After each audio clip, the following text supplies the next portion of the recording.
Chapter 11. The brown house at the top of the hill continued to be a mystery, and Mama blamed Papa, figuring that any lawyer worth his briefs, his expression, not hers, could find out the answer to anything. She asked Papa to investigate, not because of her curiosity, mind you, but because she and Mrs. Williams figured that anything that smelled so bad had to be unhealthy and a menace to the neighborhood. Papa said, "I could find out whose name it's in, but what good would that do?" Mama didn't give up. "You run around the country investigating everything else? Why can't you investigate the brown house?" Number 1, I get paid to run around the country investigating everything. Number 2, before I do any running around, I'm given the key to everything. Number 3, if I went snooping around the brown house, I could be charged with trespassing or even be shot. Should I go on to the number 4? Mama didn't want to go on to number 4. The whole idea alarmed her. "You mean you think that there's something illegal going on there?" "From what my nose tells me, it's no place to be snooping around. Tell the girls to stay away too." Mama figured Papa knew more than what his nose was telling him, but she let the subject drop. She liked Papa's running around and investigating.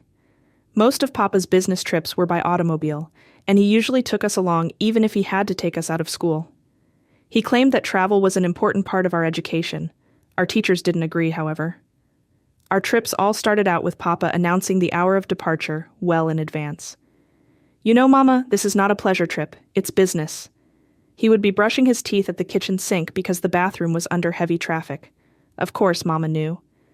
"And my business depends on me getting to my appointments on time." He was already foaming at the mouth. "Of course, dear. And with the possibilities of flat tires, engine trouble, detours..." He clicked off the possibilities with his toothbrush. "It is very important that we have a little leeway." Mama nodded and handed him a towel. I was always amazed at how cool Mama remained. It didn't dawn on me that maybe she was not listening as carefully as she should have been. Maybe she was thinking about having to iron 3 more shirts, or how she could get the present occupant out of the bathroom without too much fuss. As departure time approached, Papa went to pack the car. We small potatoes carried luggage out and messages back in. The amount of luggage Mama assembled for an overnight trip staggered Papa. With every new load he'd grown, "Tell Mama we're not going to Abyssinia." Mama explained that a trip to Abyssinia was highly unlikely, but lawyers often used words not because of their meaning, but because they liked the sound. That didn't keep us from asking a dozen times each trip, "Are we in Abyssinia yet?" When it seemed the trunk would hold no more, Papa would slam down the cover and walk very slowly to the car door, kicking the tires, inspecting the radiator car, and checking to see that the radiator bags were filled. "Just once, damn it, can't she appear when I'm still sane?" To my knowledge, his wishes were never granted. Without fail, he had to go through the whole routine. Climb in the car, inspect the instrument panel, adjust the rear-view mirror, and finally, with the reluctance of one checking a light socket, put his hand to the horn. Papa's honking must have been what Mr. Webster had in mind when he defined the word as the raucous, resonant sound typical of a wild goose. We girls understood the purpose of the honking, to convey a message, like Paul Revere or the Newsboys on Seward Park Avenue.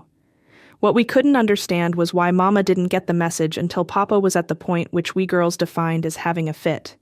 At that point, she would suddenly put on a burst of speed, check the stove, the iron, and the windows, make a couple of last-minute calls to the paper boy and the milkman, and gather up the final load of luggage. When she finally arrived at the car, she'd be greeted with another sound similar to a wild goose. "Why can't you send that junk out ahead of time so I can pack it in the trunk?" Mama knew this was no time for rebuttal. She simply placed the junk in the back seat with us, and the cosmetic bag on top of Papa's briefcase, the only empty spot left in the car. The placement of Mama's cosmetic bag seemed a way of sowing priorities. Papa's handmade leather case was a sanctified carrier of important items. No place for grubby little hands. It was business. On the other hand, Mama's bag made of colorful drapery material had lots of little pockets and pouches into which were stuffed all the lotions and lipsticks that a woman finds necessary for her beautification, not to mention bandages, iodine, Vicks VapoRub, a hot water bottle, and all the last-minute items which had failed to find their way into the proper suitcases. It could be rummaged into as much as was needed. It was family. This homespun bag went with Mama everywhere. On one occasion, however, Mama frantically announced that her bag was missing. On rethinking her steps, she realized that she had left it hanging on the doorknob when she locked up the house. We would have to go back. Papa tried to convince her that she could get along for 2 or 3 days without it, but Mama stood her ground. If she couldn't have her cosmetic bag, she'd get out and walk home. Besides, she said with mounting alarm, someone might steal it. That convinced Papa. I don't want to take the blame for that.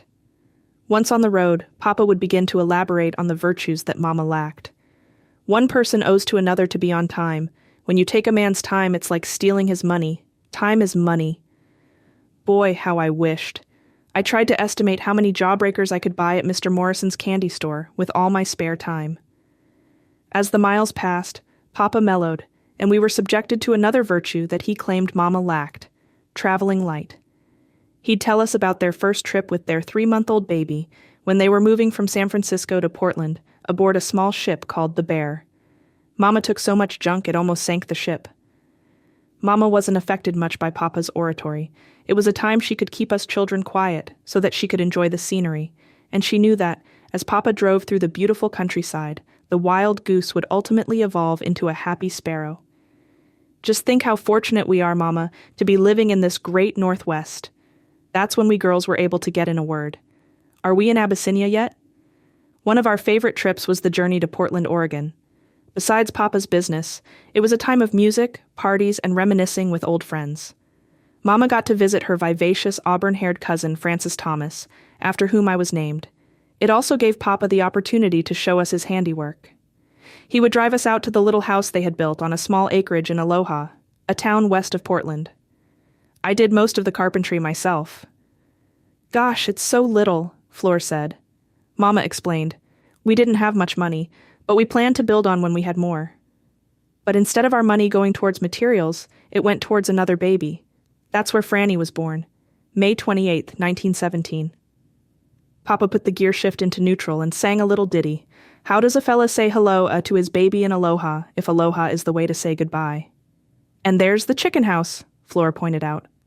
Don't mention chickens around your mother, Papa said, pulling on the handbrake. We knew. We had heard the story of how he had become so enamored with chickens that he had announced he would give up the practice of law in favor of animal husbandry.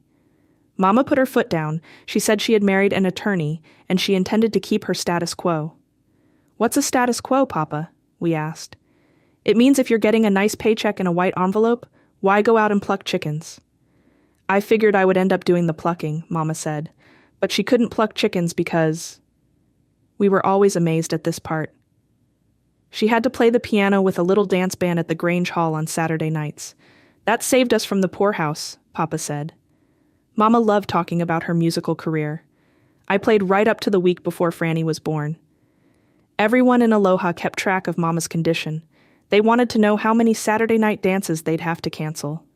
Mama beamed. They didn't have to cancel many because, as soon as possible, Papa and I bundled up our 2 babies and took them to the dance hall with us. Papa readjusted the rearview mirror. We stashed them in the check room where the women took turns changing diapers. If the babies cried, I danced them around the floor. The only thing I couldn't do was nurse Franny. But when she began to howl, the band would declare a break, and the dance couldn't go on until Franny had her fill. Papa had his hand on the ignition. Then I accepted a job which put more money into the white envelope. In a short time I was transferred to Spokane. Saying aloha to aloha was one of the saddest times of our life. It was the end of our homestead, and of my chicken business, and of my dance job. Neither one said much about Spokane, except that Papa had sold his 1915 Tin Lizzie and bought a 1918 Buick, and that Mama didn't have another baby because, by the time they did, they had been transferred to Seattle. Occasionally, Papa had to take longer trips, to Alaska on the steamboat, or to San Francisco, or to Baltimore, where the home office of the Maryland Casualty Company was. Then, there was the occasion of his most harrowing experience, a trip from Seattle to San Francisco in the dead of winter on the night airmail run. The trip exalted him to a person of eminence, and he was often called upon to relate the story. That is, after he had recovered from the initial shock. It came about unexpectedly after he got a call that a company official had died in San Francisco. He checked the train schedules, but found none that would get him to the funeral on time. He would have to fly. As he packed, Papa took on the persona of a great explorer. Travel light became the guiding principle. From the looks of the meager items laid out on the bed, he planned to set a world record. Into his case he put his shaving gear, 1 pair of socks, 1 white shirt, 1 suit of BVDs, and 1 handkerchief. Mama was his biggest obstacle. She kept bringing things in. "Roy, you'll need black shoes to go with your dark suit. I'm not taking my dark suit." "But you're going to a funeral." "Right, and I'm going to wear the same suit I'm going to wear on the airplane." Mama was almost convinced. "But you'll need more essentials." Papa turned a deaf ear. He went back to the bathroom. As soon as he left the room, Mama went to his underwear drawer. What she did next turned out to be our first proof positive that Mama had great intuition. She took several suits of BVDs, folded them as small as she could, and somehow forced them into the case. The doorbell rang. It was the taxi. The next time we saw Papa was at the train station on his return. He had lost 10 pounds and looked like a turnip that had been shipped in the ice car. He went to bed and stayed there until his color began to return. After his recovery, he told about his flight. The plane had been hit by a great storm and had dropped out of the sky 6 times. "I was never so scared in my life. When the plane went down, my stomach went up. And when the plane went up..." Papa didn't elaborate. He just inferred that if he hadn't had an adequate supply of essentials, he would not have been in any condition to go to the funeral. Fortunately, this humiliating conclusion to the story never made it to the neighborhood grapevine. Mama never received the full credit due her, but she didn't mind. She was willing to bask in Papa's glory. When Papa was away on his longer trips, Mama, whom he called his Indiana gypsy, kind of threw off the mantle. Not that she built campfires on the living room floor, or anything that reckless, just that she was released from having to meet schedules. No need to have the potatoes cooking 20 minutes before they had to be taken off. No need to have the table set at 5:30 on the dot. We went to movies, sometimes 2 in a row. We would buy big sacks of chocolate peanuts, eat them until we were sick, get home late, and sleep in the next morning. Sometimes we'd go to Alki and throw stale bread to the seagulls. Mama loved Alki. She'd breathe in the salt air, take off her shoes, and wade at the water's edge. She said it reminded her of her years in San Mateo on the San Francisco Bay. That had been a happy time in her life, living with her mother, having a job she enjoyed, experiencing courtship and marriage, and having her first baby. I got to know Mama better on these occasions. We'd talk women talk, a special language men don't know about, because women don't talk it when men are around. I could believe the stories she told of riding fast racehorses. I could see what had broken Papa's resolve to remain a bachelor, and I could see why our friends said, "Gee, you sure have a swell mom." While Papa was on his trips, we save up all our housework for the day we expected him to come home. Sometimes, however, we would be rudely interrupted. Mama would get a telegram. "Arriving train 5:30 Monday evening. Love, Roy." Such messages would reach us about 4 o'clock on the afternoon of his arrival. We'd have to break our fingernails getting the house in order. We were always glad to have him home, even if we knew it was the end of our gypsy existence, back to the mop and pail. Housekeeping was another talent Mama possessed little of. Papa, the original a place for everything and everything in its place man, tried teaching her the basics. It's just a matter of dusting the floors and furniture and stacking the magazines straight. Mama tried.